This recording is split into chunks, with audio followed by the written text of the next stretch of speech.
Form जे फॉर्माबद्दल भरलेले होते ते फॉर्म आता परत भरायचं झालं तर त्या दिवशी मीटिंग मध्ये साहेब एकटेच होते म्हणून तुम्हाला जास्त त्याची माहिती मिळाली नाही. आणि फॉर्मचं असं ठरलेलं आहे की हा जो फॉर्म दाखवला साहेबांनी तो जवळजवळ 5 ते 6 पेजचा फॉर्म आहे. शाळा ना ती नंतर 12वी झाली बरोबर, स्टेप बाय स्टेप. पहिलीतून डायरेक्ट 10वीत गेली नाही ना. आणि त्या दिवशी मोर्चा महानगरपालिकेचा मोर्चा होणार होता, आंदोलन व्हायचा होता. त्या दिवशी आमच्या गावात मागितलेले आहेत, त्यानुसार आपल्याला अर्ज भरायचेच आहेत.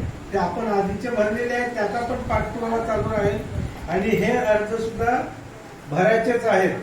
कारण त्याने असं सांगितलेलं आहे की 2011 पर्यंतच्या जी घर असतील ती नियमापूर करायची आहेत आणि 11च्या नंतरची जी असतील